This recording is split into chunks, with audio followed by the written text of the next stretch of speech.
میرے سے بھی ایک آدمی نے پوچھا تھا کہ آپ ووٹ کس کو دیں گے؟ میں نے کہا ووٹ آپ کو پہلے پتہ بھی ہے کہ ووٹ ہوتا کیا ہے؟ لوگوں نے اصل میں پتہ کیا سمجھا وہ ووٹ کیا ہے کہ جی الیکشن جو اسٹیشن ہوتا ہے جہاں ووٹ ہو رہے ہوتے ہیں وہاں جاؤ، ایک کاغذ رکھا ہوا ہوتا ہے، اس کے اوپر اسٹیمپ لگاؤ یا انگوٹھا لگاؤ اور باکس میں ڈال دو، ہم نے ووٹ دے دیا بس۔ نہیں، یہ ووٹ نہیں ہے میرے بھائی۔ ووٹ کی حقیقت کو اگر آپ لوگ سمجھ لیں گے نا، پھر آپ کو پتہ چلے گا کہ ہم کر کیا رہے ہیں، ہم کس کو ووٹ دے رہے ہیں۔ پہلے ووٹ کی ڈیفینیشن کو سمجھیں، اس کی حقیقت کو سمجھیں کہ یہ ہے کیا۔ ووٹ اصل میں ایک گواہی ہوتی ہے۔ گواہی کس چیز کی؟ کہ جی میں اس فلاں آدمی کو منتخب کر رہا ہوں یا کر رہی ہوں جو آئندہ آنے والے سالوں میں میرے بیوی بچوں کا، میرے ملک کا اور ہماری معیشت کا ضامن ہوگا۔ یہ کرپٹ نہیں ہوگا، 2 نمبر نہیں ہوگا، اپنی تجوریاں نہیں بھرے گا۔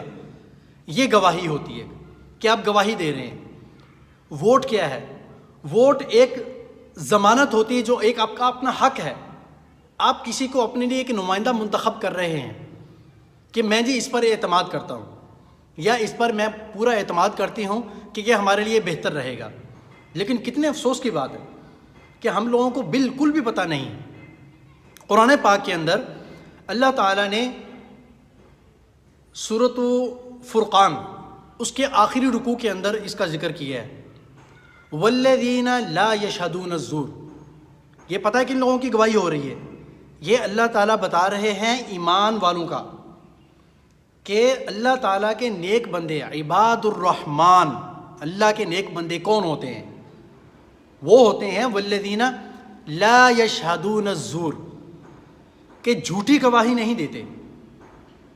حدیث پاک میں بھی منع ہے، بہت بڑا گناہ ہے شہادت الزور کے اوپر حدیث ہے باقاعدہ۔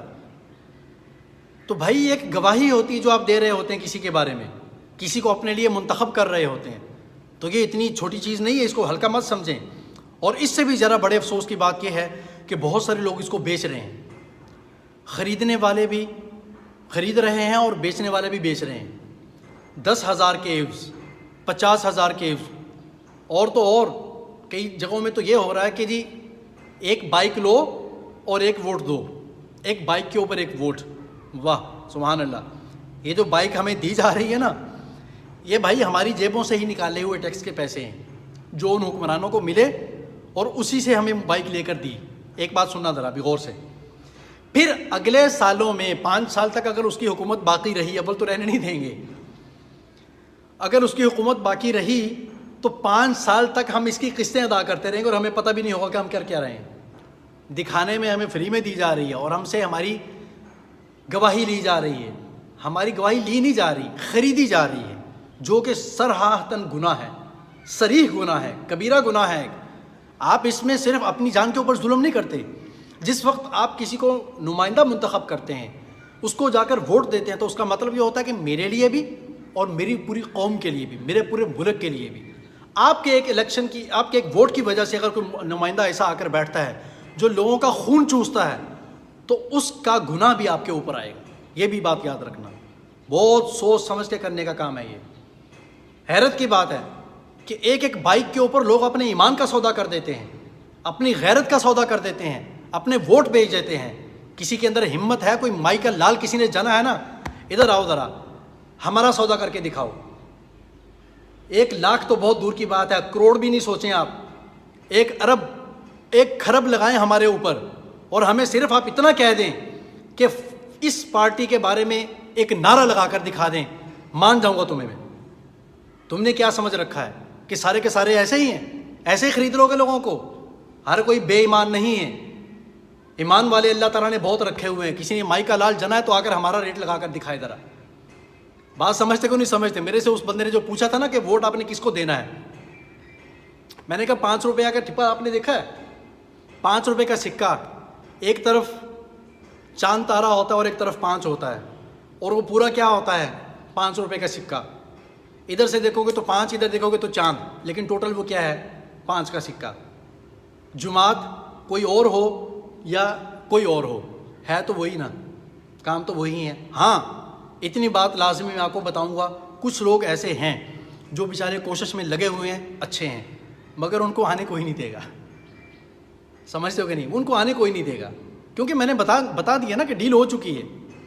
یہ الیکشن نہیں ہے، سلیکشن ہے جو کہ ہو چکی ہے. ارے بات سمجھتے ہو کہ نہیں سمجھتے؟ باقی یہ جو دکھایا جا رہا ہے نا، جل سے جلوس نکل رہے ہیں، جھنڈیاں لگ رہی ہیں، کھانے چرگے مرگے اڑائے جا رہے ہیں اور مزے ہو رہے ہیں، اور جناب لوگ ابھی چند مہینے پہلے، سالوں کی بات نہیں کر رہا، چند مہینے پہلے جو لوگ ایک دوسری پارٹی کے ساتھ تھے اس کے لیے جان دینے کے لیے بیٹھے ہوئے تھے، اب وہی سارے لوٹے بن کر دوسرے لوگوں کی کمپین چلا رہے ہیں. ابے بھائی تمہیں کیا چاہیے؟ ان کو لیڈر ویڈر نہیں چاہیے، ان کو فیڈر چاہیے، فیڈر، کہ جدھر سے فیڈر ملے گا بس یہ اس کے ہو جائیں گے. تو یہ خام خواہ کی باتیں ہوتی ہیں کہ جی ہم نے یہ کر دیا، ہم نے وہ کر دیا، کچھ بھی نہیں کیا، نہ یہ کچھ کریں گے. تو بھائی یاد رکھیں، اپنی گواہی کو بیچیں نہیں. کل اللہ تعالیٰ کے ہاں پوچھ ہوگی، حضور علیہ الصلوۃ والسلام وہاں کھڑے ہوں گے اور حضور کا ہاتھ ہوگا اور تمہارا گریبان ہوگا، یہاں سے پکڑیں گے حضور صلی اللہ علیہ وسلم اور پوچھیں گے بتاؤ کہ تم نے میری امت کے ساتھ ظلم کیوں کیا.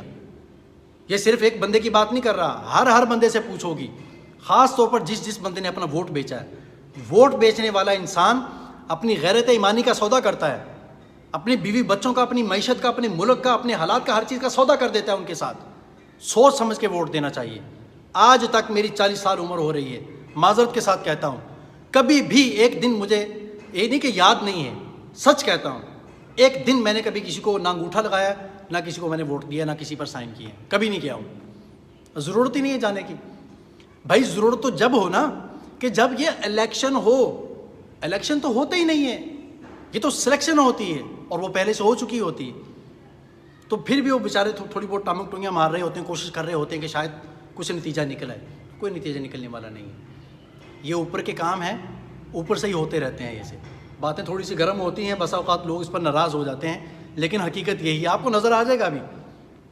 اب ہوگا کیا، جب الیکشن ختم ہوں گے نا تو کسی ایک جماعت کا فیصلہ ہو جائے گا کہ فلاں جماعت جی گئی، فلاں جماعت جیت گئی، کامیاب ہو گئی. اور جو اس کے دوسرے مخالفین ہوں گے وہ اگلے 5 سال تک کیا کریں گے؟ جلسے، جلوس اور دھرنے. بس یہ ہمارا ملک ہے. اسی وجہ سے ہمارا ملک تباہی میں اور تزلزل کا شکار ہے کہ کوئی جماعت چاہے وہ اصل سے جیتے، چاہے وہ نقل سے جیتے، کیسے بھی جیتے، لیکن اس سے اگلے جتنے سال ہوتے ہیں دوسری جماعتیں اس کے خلاف بیٹھ جاتی ہیں. لیکن ایک چانس میں آپ لوگوں کو لازمی بتاؤں گا کہ اگر آپ لوگ اپنے آپ کو اس چیز سے بری کرنا چاہتے ہیں تو ازراہ کرم میری درخواست آپ لوگوں کی خدمت میں یہ ہے کہ اپنا ووٹ کسی ایسے انسان کو دیں کہ اگر کل اللہ اور اللہ کا رسول آپ سے سوال کرے نا تو آپ کم از کم یہ جواب تو دے سکیں، یا اللہ یہ آپ کی پارٹی کا آدمی تھا، مطلب آپ کی پارٹی کا کیا نیک آدمی معلوم ہوتا تھا ہمیں، تو ہم نے اس پر اعتماد کر کے اس کو ووٹ دے دیا. بری تو ہو جائیں گے. لیکن اگر آپ نے یہ کہا کہ اب میں نام تو نہیں لوں گا، خیر مناسب نہیں ہے، کہ اللہ نے پوچھ لیا کہ اس کو کیوں ووٹ دیا تھا، اس کا آپ کے پاس کوئی جواب نہیں ہوگا، کیونکہ اس کا بایو ڈاٹا سب کے پاس ہے. ہر پارٹی کے ہر سربراہ کا ڈاٹا ہر ایک کے پاس ہے، تقریباً ہر ایک کو پتہ ہے کس کس نے کیا کیا کارنامے انجام دیے ہوئے، تو اس کا کوئی جواب نہیں ہوگا آپ کے پاس. اس لیے ووٹ سوچ سمجھ کے دیں. بات سمجھتے ہو بھائی؟